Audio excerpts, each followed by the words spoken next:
Unfortunately, I'm short, so.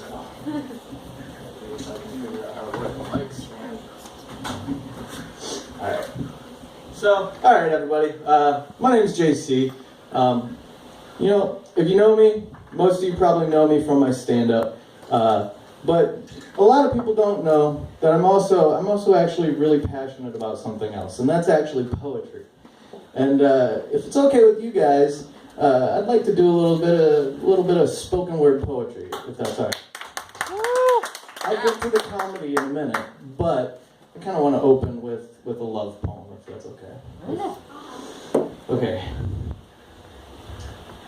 I don't mean to brag, but my dick is average. 5.5 inches of magic that'll never start static. And I know it's tragic, but when it comes to sex, I'm an addict to not having it. So why don't you be my rehab? Fucking me is like math class because you can count on my fingers and getting a D. Hey, I'm easy to please, but I want to make it true what they say. That cliche that nice guys finish last. We could have a blast. Like Kurt Cobain, I want to blow your mind and... Yeah, okay, that analogy was out of line, but I don't have time to rhyme and make sure that things aren't crass. I'm not trying to be subtle, I'm just trying to grip that ass. And for real though, I'm not intimidated by a dildo, because a vibrator ain't nothing but a power tool. And I'll let you know right now, I fucking love to cuddle. And my idea of a threesome involves Ben and Jerry's, but I'm into sharing. So if that's the flavor that you savor, I'll let you pick whichever spoon you favor. Spending time with me doesn't have to be a sin. I thought I heard you say that you don't believe in multiple orgasms, but I guess I'll have to have you come again. Woo!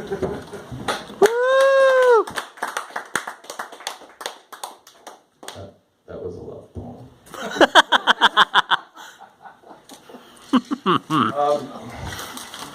This next bit is the stupidest shit I've ever written, just so you're aware. The last one was the douchiest. This is the stupidest. I figured, let's keep it on a roll.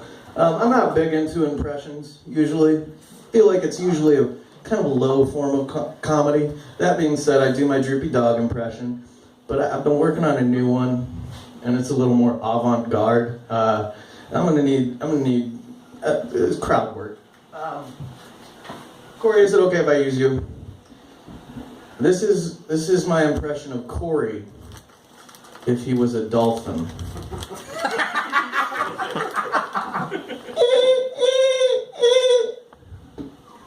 That's it. Now, here's the thing, I know what you're thinking. You're like, that just seems like a regular dolphin. Where's Corey in that scenario? What makes that dolphin different from any other dolphin? It's in here, buddy. It's in here. You be whatever you want to be as a dolphin, okay? You be the best damn dolphin you can be. You could be a dolphin doctor, I don't know. Flipper MD. I'm not judging, like, you have hopes, you have dreams, you have ambitions. Just be yourself, you know?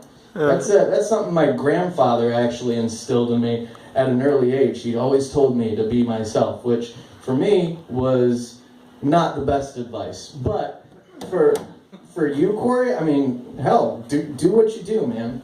I was pretty close to my grandfather growing up. I used to play a game with him. I used to play hopscotch. You guys know hopscotch?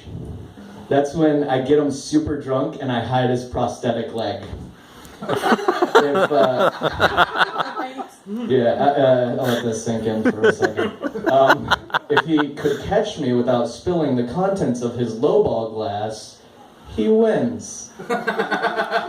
Alright, seriously though, he didn't really drink when I was a kid, but he did have a prosthetic leg.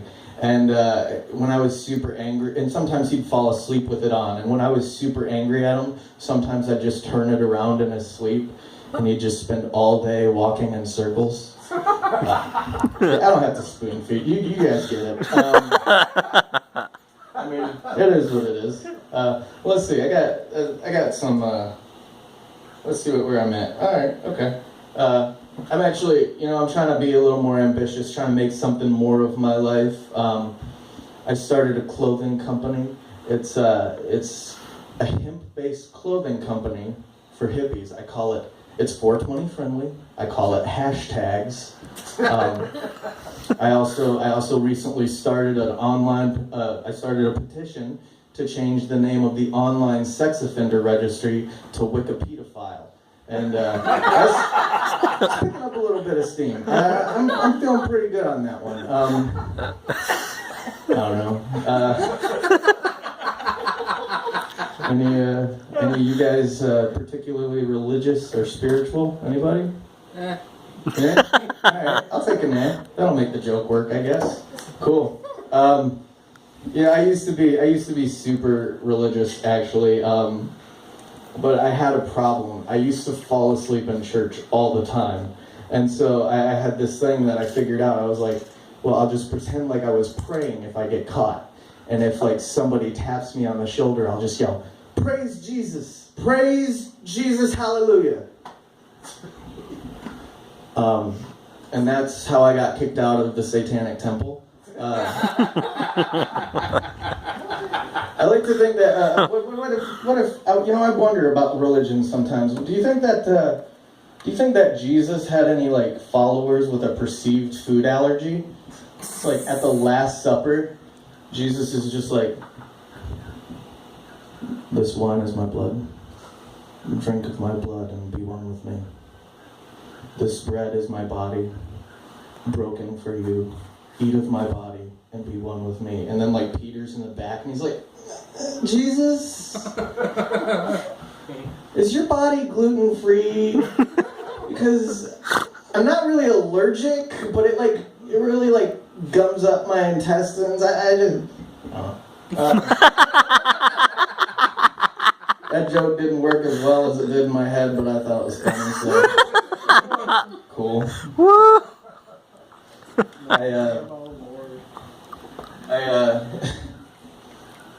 I was videotaping. Wow. Okay. Yeah.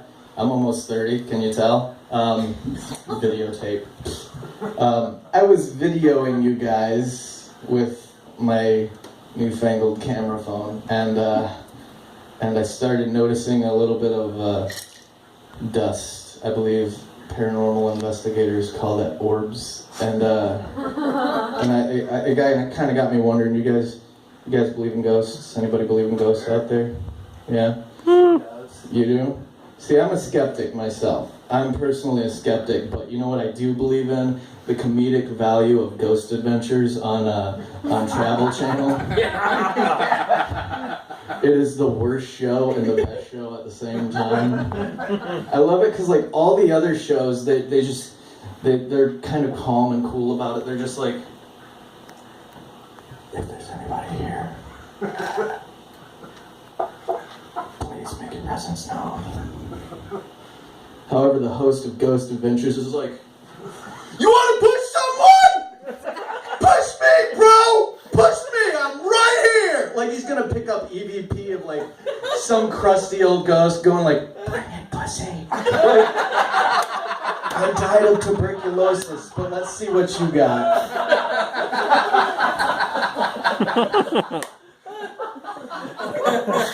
Another thing that bothers me is like those ghost shows, they always go to like the same places. It's always like an old asylum or like an old castle, and the story's always the same. It's always like, Lady Elizabeth was waiting to elope with her lover, and her family didn't approve.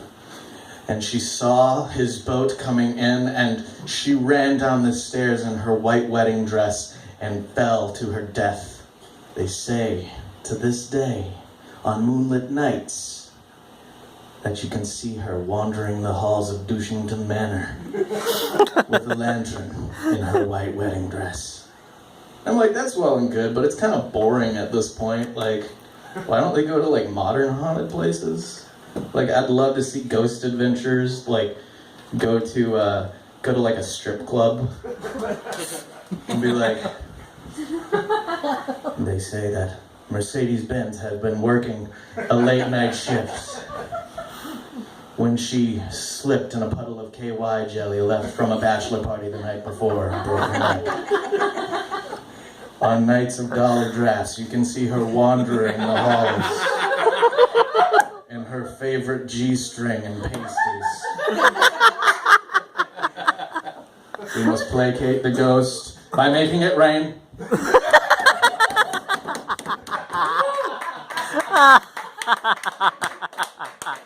And then Zach from Ghost Adventures comes in and is like, "You want to lap dance somebody, bro? Lap dance me!" I've been JC. I'm still JC.